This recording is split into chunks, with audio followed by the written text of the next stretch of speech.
All of us have stories to tell. We seek the truth, but oftentimes, we're becoming more confused. We want answers.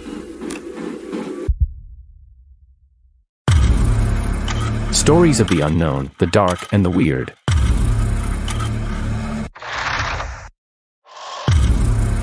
Stories from the Great White North and from all over the world. Come join us as we seek the truth. Find the answers, discover the mysteries, and face our fears.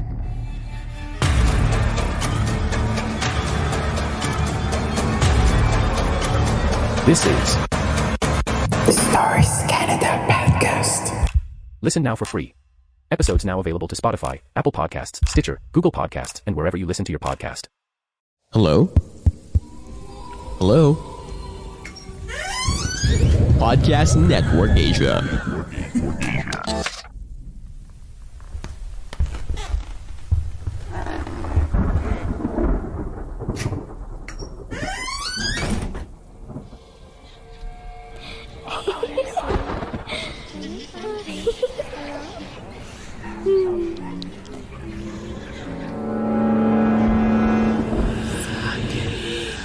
Stories Philippines Podcast.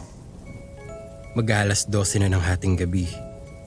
Nagmamaneho si Francis ng kanyang kotse pauwi nang mapanganga siya pagkatapos mapatingin sa itaas. Nakita niya ang paglundag ng isang lalaki mula sa tuktok ng napakataas na gusali. Nakita niya ang mabilis sa pagbulusok nito paibaba. Unang ulo nang bumagsak ang katawan nito sa gitna ng kalsada, di kalayuan sa kotse niya. Napapikit siya nang tila marinig niyang lumagapak ang katawan nito sa simento. Pakiramdam nga niya ay nayanig ang buong paligid sa pagbagsak nito. Ilang saglit na nanatili lang siya sa likod ng manibela.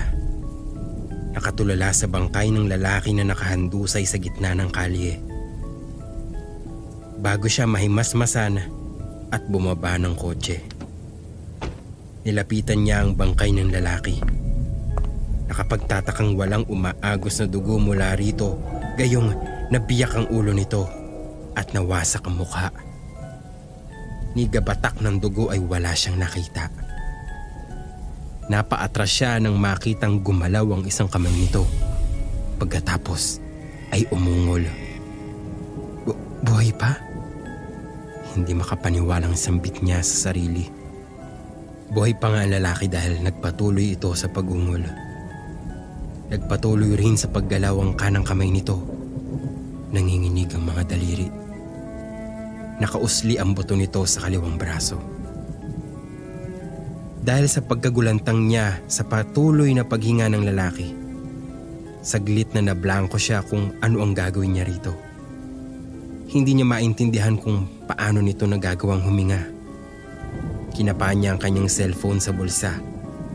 Inisip niyang tumawag ng ambulansya pero baka hindi yon abutan ng buhay ang lalaki. Kahit sino ang makakita sa itsura nito, purinarya ang unang maiisip na tawagin. Pumasok din sa isip niya na iwan na lang ito, ngunit na naigang awa niya rito. Nakasilip din siya ng malita pag-asang baka mabuhay pa ito kahit nakikita niya na hindi na magiging normal ito kung sakali. Ipinasya niyang lubusin na ang pagtulong sa lalaki. Inilapit niya ang kotse niya rito at inilulan nito sa likurang upuan. Wala siyang magagawa kung sa pagbuhat niya rito ay madagdagan pa ang mga baling boto nito. Pasulyap-sulyap siya rito habang bumabiyahe patungo sa ospital. Hirap na hirap ang paghinga nito. Hindi niya talaga alam kung papaano pa ito mabubuhay ng mga sandaling iyon. May mga nabaling boto ito na umusli na sa laman nito. Ang biyak sa bungo nito ay parang lalo pang ngumanga. Kanina, alam niyang nakakabit pa pareho ang dalawang mata nito. Pero ngayon, napansin niyang wala nang isa sa mga mata nito. Nakapagtataka rin na walang umaagas na dugo mula sa mga sugat nito. Yung biyak lang sa bungo nito, sapat na yun para maglawa ang dugo sa kotse niya. Malapit na siya sa isang ospital nang mapansin niyang hindi na humihinga ang lalaki. Sa wakas ay natapos ng paghihirap nito. Inihinto niya ang kotse at lumipat sa likuran upang siguraduhing patay na nga ito. Nakaramdam siya ng awa ng pulsuhan niya ito. Patay na nga. Ipinasya niyang ituloy pa rin sa ospital ang bangkay nito. Kinuha niya ang pitakan nito upang makilala ito at matawagan ang mga kamag-anakan. Ipinapasok na niya ang kotse sa bakuran ng ospital nang halos mapatalon siya sa pagkakaupo sa likod ng manibela. Nakita niyang bumangon ng lalaki sa likuran ng sasakyan niya at ang lalo pang nakakagulantang. Nawala na ang mga sugat at nakausling buto nito sa katawan. Maging ang ulo at mukha nito ay buo na. Nakita niyang nagpalinga-linga ito. Tila nagulat na nasa loob ito ng kotse niya. Bago pa siya nakahuma ay tumalo na ito mula sa bintana. Umagsak ito sa lupa. Gumulong, muling tumayo at tumakbo palayo. Inihinto niya ang kotse habang pakiramdam niya ay sumisirit patungo sa ulo niya ang lahat ng dugo sa katawan niya. Lumabas siya at sinundan ng tingin ang lalaking tumatakbo patawid ng kalsada. Nabunggo ito ng isang sasakyan habang walang ingat tumatawid.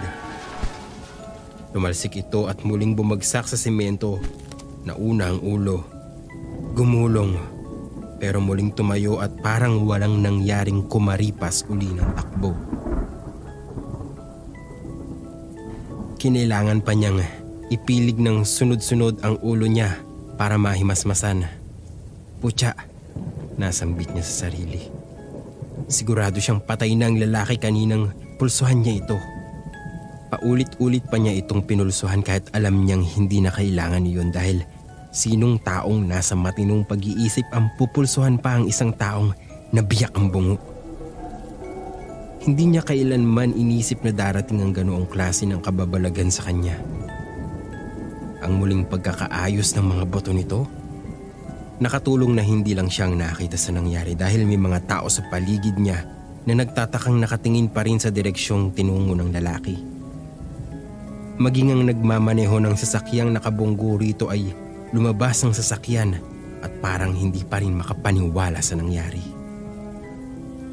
Naalala niya ang pitaka ng lalaki. Natuwa siya nang may makita siyang ilang pagkakakilanlan dito. Pwede niya itong puntahan at tanungin kung ano ang nangyari dito. Pagkaraan ng ilang araw ay pinuntahan ni Francis sa bahay nitong lalaki. Matagal din kasing nagtalo ang isip niya na baka manganib ang buhay niya kung sakaling makaharap ulit niya ito. Pero hindi siya hinarap nito. Nakitaan agad niya ito ng masidhing pagkabagabag sa mukha nang makita siyang naghihintay sa sala ng malaking bahay nito. Hindi niya maintindihan kung bakit ito pa ang may ganang matakot sa kanya. Gayong siya ang dapat mangilabot sa presensya nito. Hanggang ngayon, nawawala na siya ng gana sa tuwing maalala niya ang itsura ng biyak na bungo nito. Kung walang nagawa ang pinsala sa katawan nito ang isang napakatayog na gusali na kinahulugan nito at isang kotse na malakas na bumangga rito, ano sa tingin nito ang magagawa niyang pinsala rito? Kung nagawa nitong paghilumi ng malaking biyak sa bungo nito at isaayos ang nagsipag-usli ang mga buto nito, ano ang pinsala ang magagawa niya rito na hindi nito kayang paghilumin? Hindi siya tinangkang kausapin ito at sa halip ay ipinataboy siya sa mga kasambahay nito. Pero may ilan siyang nalaman tungkol dito dahil may kadaldala ng ilang sa mga katulong na humarap sa kanya. Rupert ang pangalan nito. 39 na taong gulang, binata, isang arkitekto at nabibilang sa mayayamang pamilya. Ang gusali ng aksidenteng kinahulugan nito ay pag-aari ng pamilya nito.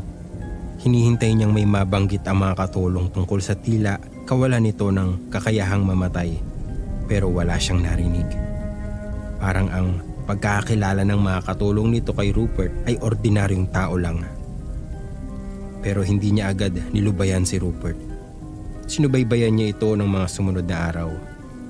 Tuwing alas 9 ng umaga ay lumalabas ito ng bahay, nakakurbata, dala ang kotse nito na pumapasok sa opisina. Sa gabi ay nakikita niya itong nakikipag-inuman sa ilang mga kaibigan at nakikipagharutan sa ilang babae. Kung pagbabasihan niya ang mga nakita niya sa ilang araw na pagtugaygay niya rito, ay masasabi niyang ordinaryo lang ang buhay nito. Ang talagang hindi lang ordinaryo ay ang nangyari dito pagkatapos niyang makitang mahulog ito mula sa tuktok ng isang mataas na gusali. Pinasya niyang halungkatin ulit ang pitaka nito na nasa kanya pa rin. Naghanap ng pwedeng magpaliwanag sa kanyang pagkatao. Isang naninilaw na papel na may nakasulat ng mga salitang hindi pamilyar sa kanya ang nakita niya roon. Ipinabasa niya yon sa isang kakilalang nakakaintindi ng maraming lengguwahe. Isang kasunduan ito. Wika ng kanyang kakilala pagkatapos pag-aralan na nakasulat sa papel. Ang pakikipagsundo raw ng isang lalaki na malamang na si Rupert sa isang demonyong nakatala sa papel. Nakatala sa papel ang petsa ng pakikipagkasundo nito sa isang demonyo at ang mga kondisyon.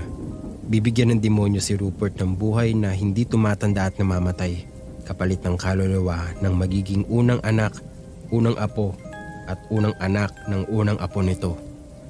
Ayon pa sa ibang otoridad na sinanggunin niya hinggil sa mga demonyo, hindi sa lahat ng tao ay nakikipagkasundo ang mga ito.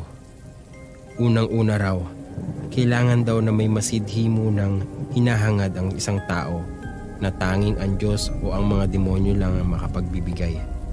Katulad ng pagnanais ni Rupert na magkaroon ng buhay na walang kamatayan. Pangalawa, kailangan pumasa muna sa isang pagsusulit. At sa itinakbo ng mga pangyayari, mukhang lahat ng pagsubok ng demonyo ay nalusutan ni Rupert.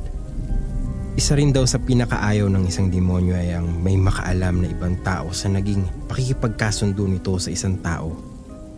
Sa sandaling malaman raw ng demonyo na may iba nang nakakaalam ng nasabing kasunduan, ay agad nakakansilahin iyon ng demonyo.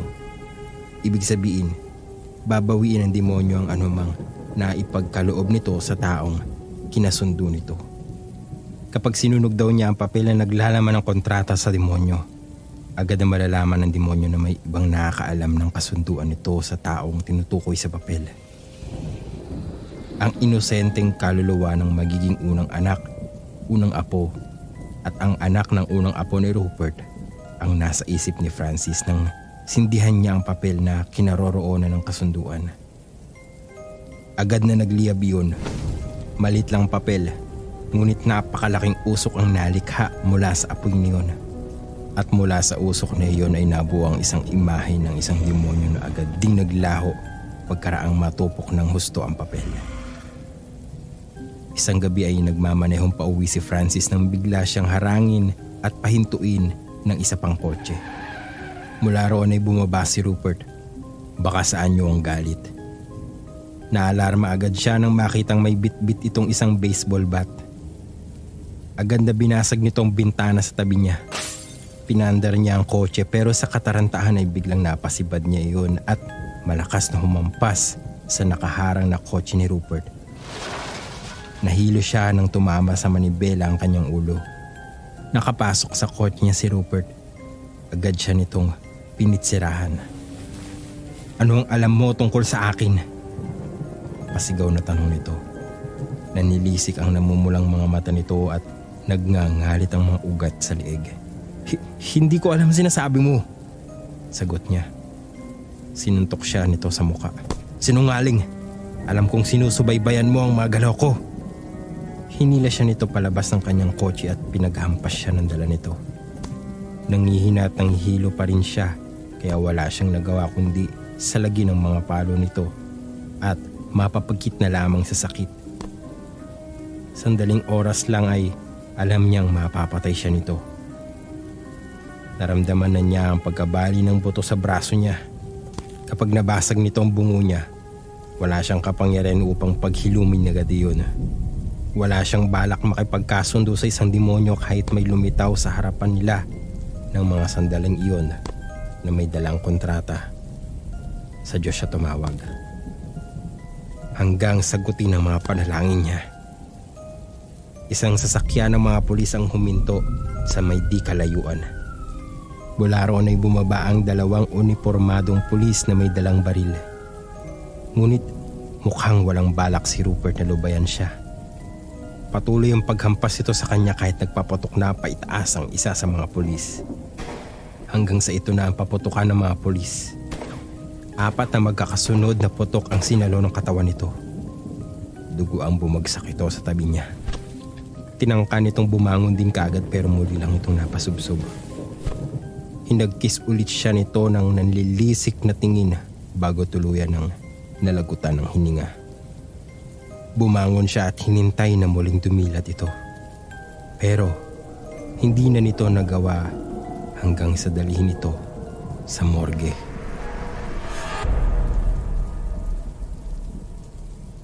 Bago natin ipagpatuloy ang kwentuhan, isang paalala muna mula sa Podmetrics. Hey guys, so kung ikaw ay currently a podcaster gaya ko or nagbabalak na gumawa ng isa very soon, I want to share with you the tool that I use to help me monetize my podcast. It's called Podmetrics. Podmetrics is a platform that allows you to have a full control of how you monetize your podcast. You can collab with brands and choose between the many merchants that fits your podcast audience. It also gives you tips and samples on how to execute your ads properly to maximize your earning potential. Plus, you can track how many of your listeners you were able to convert and know how much you've earned in real time. Yes, in real time. Cashing out is also a breeze. So if you're a podcaster, make sure you sign up by clicking the link in the description of this episode and use my referral code Stories Philippines Podcast so you can monetize your podcast too. Thank you so much Podmetrics at tuloy na tayo sa ating kwentuhan dito lamang sa Stories Philippines Podcast. Kaman sa alaala ng kanyang yaya si Hillary, naging napakalapit kasi niya sa kanyang yaya. Lalo pat nasa politika ang kanyang mami na halos wala nang time mag-stay sa kanilang bahay. Ang yaya niya ang naging parang magulang niya. Kaya't na nga mawala ang kanyang yaya when she was only 6. Napakalaking dagok sa kanya iyon.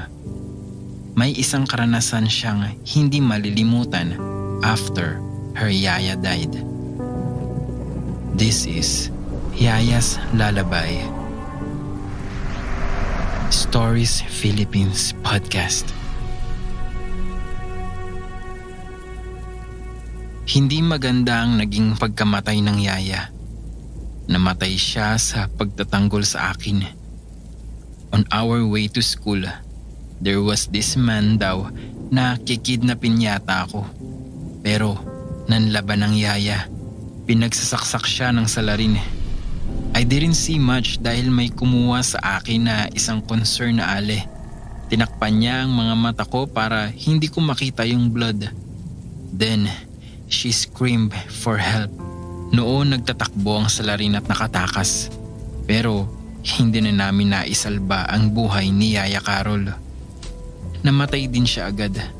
Sinikap ng mami ko na ipaliwanag sa akin ang nangyari. Kung bakit namamatay ang tao at kung saan sila napupunta kapag namatay na. My mom knew I was devastated by what happened. The least she could do is comfort me with explanation. Hindi ko na po makikita ang yaya. Hindi na anak, ang sabi ng mami.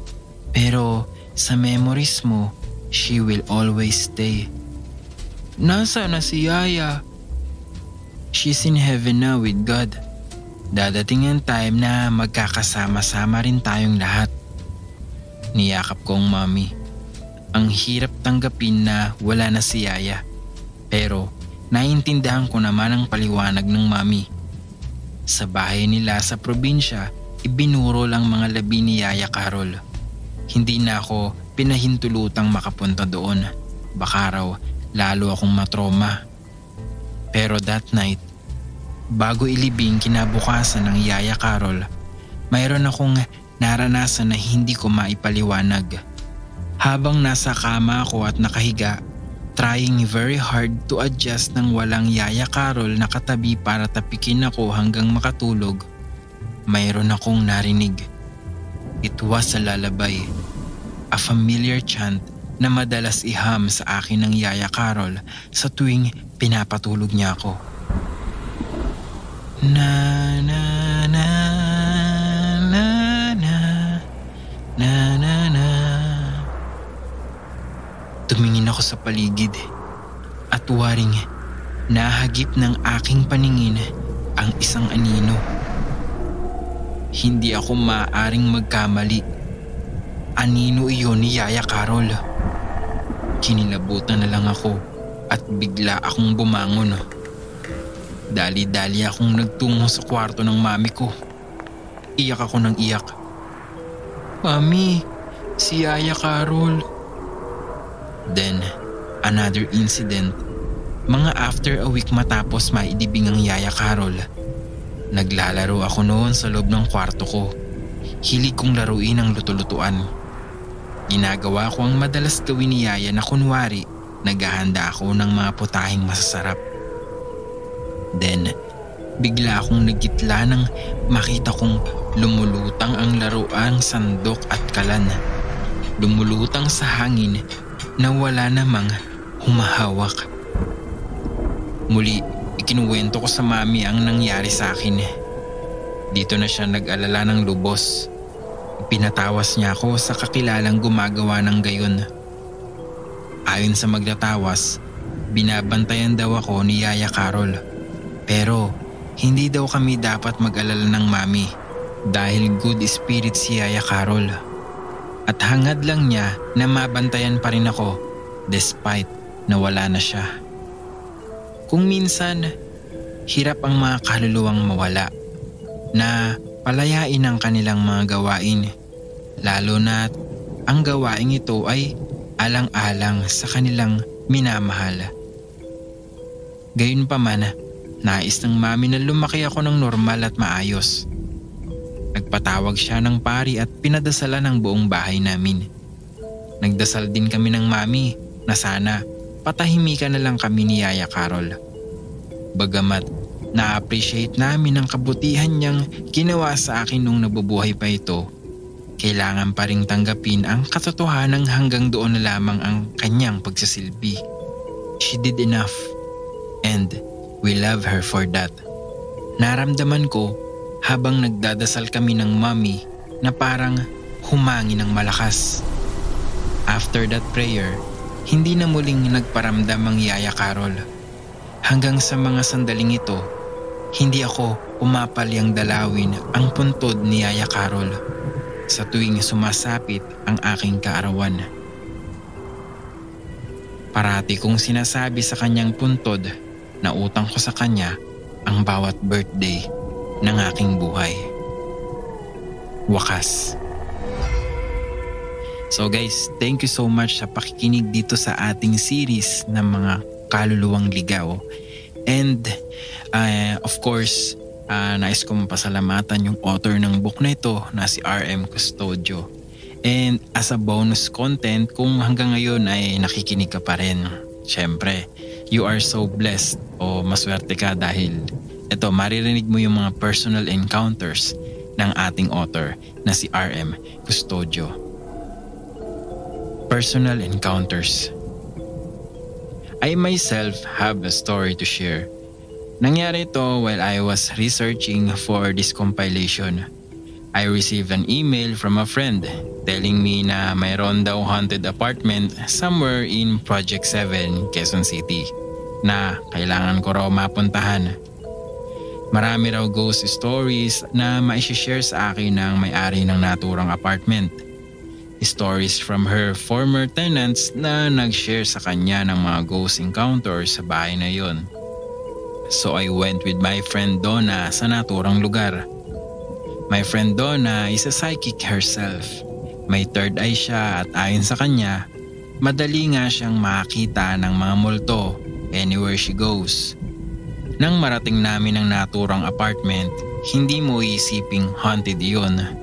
Maayos ang naturang gusali. Nothing mysterious about it. Hindi rin siya luma. asked Donna, "Sigurado ka bang may multo sa bahay na ito?" Yun yung sabi ng may-ari. Kahit nga siya, hindi magawang ipaupa yan magmula ng layasan ng huling tumira dyan dahil nga raw may nagmumulto. Nasa na yung may-ari ng bahay? Tanong ko sa kanya.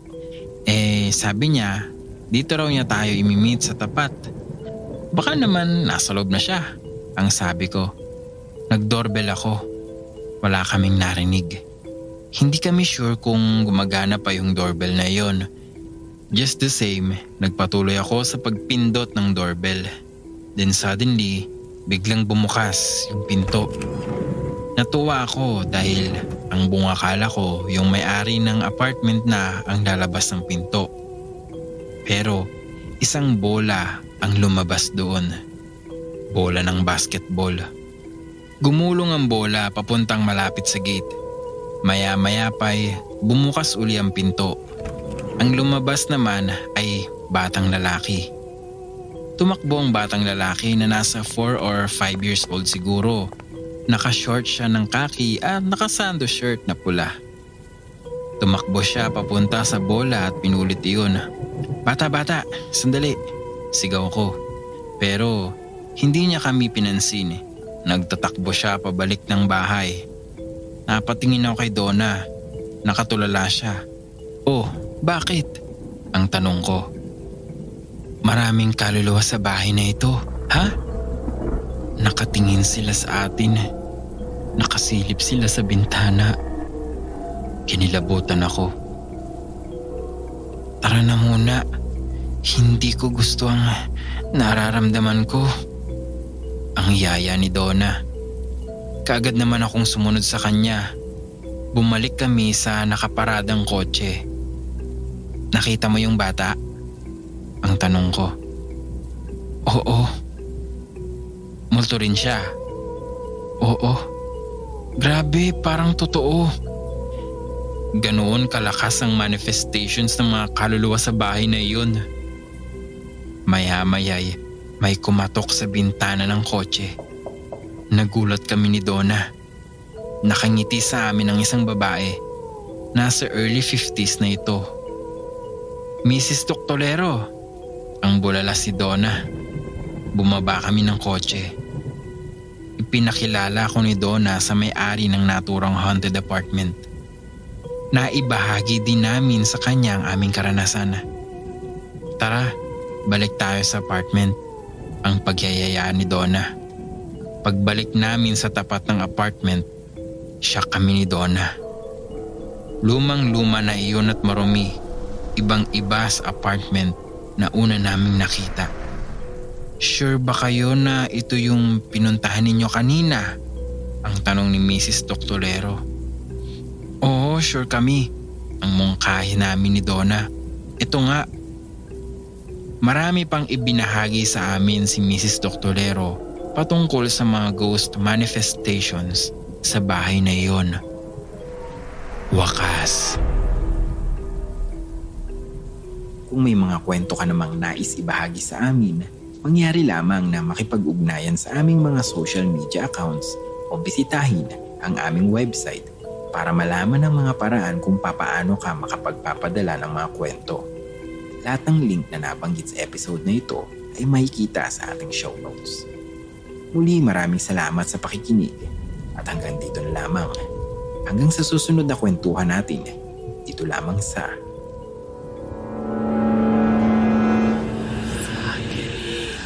Stories Philippines Podcast. The views and opinions expressed by the podcast creators, hosts, and guests do not necessarily reflect the official policy and position of Podcast Network Asia. Any content provided by the people on the podcast are of their own opinion and are not intended to malign any religion, ethnic group, club, organization, company, individual, or anyone or anything.